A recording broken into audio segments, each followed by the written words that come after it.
December மாசம் 25ஆம் தேதியிலிருந்து உலகம் அழிய போகுது அப்படின்னு சொல்லி ஒரு கருத்து பரவலா பேசப்பட்டு வந்தது. இந்த கருத்து உண்மையானதா? இந்த கருத்தை சொன்னது எபோ நோவா அப்படின்றவரு.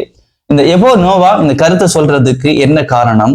அதே போல எபோ நோவாவினுடைய கப்பல், அதாவது பேழை அப்படின்னு சொல்லி இன்னொரு நபரினுடைய கப்பலுக்கு ஒருத்தர் தீ வைத்தது ஏன் அப்படின்ற அனைத்து விதமான தகவல்களையும் இந்த வீடியோல பார்க்க போறோம். வீடியோவை தொடர்ச்சியா பாருங்க. முதல்ல பார்த்தோம் அப்படின்னு சொன்னா, இந்த எபோ நோவா அப்படின்றது யார்? அதாவது 30 வயது நிரம்பிய ஒரு கானா அப்படின்ற நாட்டை சேர்ந்தவர் தான் இந்த எபோ நோவா. அதாவது இந்த கானா அப்படின்ற நாடு எந்த கண்டத்துல இருக்கு அப்படின்னு சொன்னா, ஆப்பிரிக்கா கண்டத்தில் இருக்கக்கூடிய ஒரு நாடு. அதை சுற்றி இருக்கக்கூடிய நாடுகள் என்று பார்த்தோம்னு சொன்னா, நைஜீரியா போன்ற நாடுகள் அதுக்கு பக்கத்தில் இருக்கக்கூடிய நாடுகள் அப்படின்னு சொல்லலாம். அதாவது ஆப்பிரிக்கா கண்டத்தில் இருக்கக்கூடிய ஒரு சின்ன நாடு தான் இந்த கானா அப்படின்ற நாடு.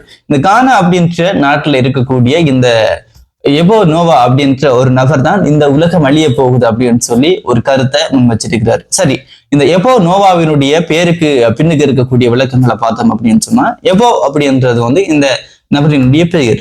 இந்த எபோ அப்படின்ற பேருக்கு பின்னுக்கு இருக்கக்கூடிய இந்த நோவா அப்படின்ற பேரினுடைய அர்த்தம் என்ன அப்படின்னு சொன்னா, கடவுளால் தேர்ந்தெடுக்கப்பட்ட ஒரு நபர் அப்படின்றது பொருள் அப்படின்னு சொல்றாங்க. அதாவது கடவுள் இத செய்ய சொல்லி ஒரு நபரை அனுப்புவார். அந்த அனுப்பக்கூடிய ஒரு நபர் தான் இந்த நோவா அப்படின்னு சொல்றாங்க. அதே போல இது எப்போ நோவா அப்படின்றது இவருடைய பேராக சோசியல் மீடியாக்கள் அறியப்பட்டாலும், இவர் இன்னொரு பேரையும் சொல்லி அழைக்கிறாங்க. அதாவது எஃபா ஜேசஸ் அப்படின்னு சொல்லியும் சொல்றாங்க. கடந்த ஒரு சில மாதங்களுக்கு முதல் இந்த எபோ நோவா அப்படின்ற ஒரு நபர் ஒரு கருத்தை வெளியேற்றாரு அப்படின்னு சொன்னா, what will happen and how it will happen, என்ன நடக்கும், அது எப்படி நடக்கும் அப்படின்ற தலைப்புல ஒரு கருத்தை வெளியிட்டாரு அப்படின்னு சொல்லலாம். அதாவது தொடர்ச்சியா 3 ஆண்டுகள் மழை பெய்ய போகுது, மழை பெய்ஞ்சு வெள்ளம் உருவாக போகுது, அதாவது அந்த வெள்ளம் பெரிய ஒரு அழிவை கொண்டு வர போகுது அப்படின்ற மாதிரி ஒரு கருத்தை வெளியிட்டாரு.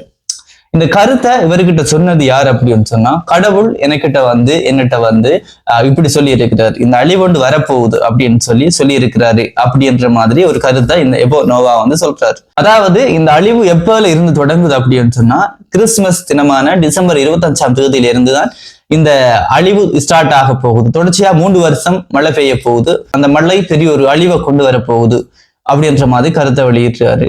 இந்த அழிவுல இருந்து தப்பித்துக் கொள்றதுக்காக நீங்க என்னோட சேருங்க அப்படின்ற மாதிரி ஒரு கருத்தை வெளியிட்டாரு. அதுக்கு பிறகு அவருடைய கருத்தை அவர் வாபஸ் வாங்கியிருக்காரு அப்படின்னு சொல்லலாம். அதாவது டிசம்பர் மாசம் 25ஆம் தேதி தான் அழிவு ஏற்படுறதா இருந்தது. இதை நான் கடவுளோட பேசி இந்த அழிவை பிற்போட்டி இருக்கிறேன் அப்படின்ற மாதிரி கருத்தையும் முன் வச்சிருக்கிறார். அதாவது ஏற்கனவே ஒரு கருத்தை முன்வச்ச இந்த எபோ நோவா அப்படின்ற நபர் இன்னொரு கருத்தை மறுபடி மாத்திருக்கிறார் அப்படின்னு சொல்லலாம். அழிவை பிற்போட்டி இருக்கிறாராம் கடவுளோட பேசி. சரி, அதுக்கு பிறகு பார்த்தோம் அப்படின்னு சொன்னா, தொடர்ச்சியா 3 வருஷம் மழை பெய்ய போகுது. அந்த மழையினால பெரிய ஒரு அனர்த்தம் உண்டு அல்லது பெரிய ஒரு அழிவு ஒன்று வரப்போகுது. அந்த அழிவுல இருந்து மக்களை காப்பாத்துறதுக்காக எனக்கிட்ட சில விஷயங்களை கடவுள் சொல்லி இருக்கிறாரு அப்படின்ற மாதிரி சொல்றாரு. அதுக்கு பிறகு பார்த்தோம் அப்படின்னு சொன்னா, 3 வருஷம் தொடர்ச்சியா வெள்ளம் ஏற்பட போகுது. இந்த வெள்ளத்தில இருந்து தப்பிக்கொள்றதுக்காக இவர் என்ன திட்டம் போட்டிருக்கிறார் அப்படின்னு சொன்னா, பேழை ஒன்றுல வாழ்றதுக்கு திட்டமிட்டு இருக்கிறார் அப்படின்ற மாதிரி சொல்லப்படுது. பேழை அப்படின்னா என்னன்னு சொன்னா, நோவா ஆர்க் அப்படின்னு சொல்லுவாங்க.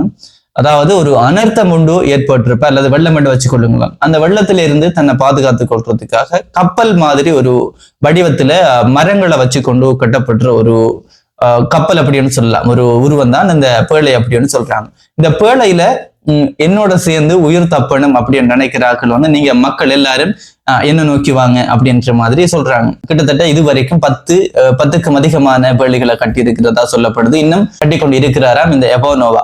ஓகே, நான் ஏற்கனவே சொன்ன மாதிரி இந்த பைபிளில் குறிப்பிட்டபடி ஒரு பேழையினுடைய அளவு எப்படி இருக்கும் அப்படின்னு சொல்லப்படுதுன்னு சொன்னா, பேழையினுடைய நீளம் கிட்டத்தட்ட 510 அடி நீளமும் 85 அடி அகலமும் 51 அடி உயரமும் கொண்டதாக இருக்கும் அப்படின்னு சொல்லி பைபிள்ல இந்த பேழையினுடைய அளவு குறிப்பிடப்பட்டிருக்காம் அப்படின்னு சொல்லப்படுது. எபோ நோவா கட்டி இருக்கக்கூடிய இந்த 10க்கும் அதிகமான பேழைகள்ல மக்கள் தங்கினீங்க அப்படின்னு சொன்னா உங்களுடைய உயிரை நீங்க காப்பாற்றிக் கொள்ளலாம் அப்படின்ற மாதிரியான கருத்துக்களை இந்த எபோ இயேசஸ் அல்லது எபோ நோவா அப்படின்றவர் குறிப்பிட்டு கொண்டு இருக்கிறாரு. அதையும் நம்பி மக்கள் கூட்டமா படையெடுத்து கொண்டு இருக்கிறாங்க.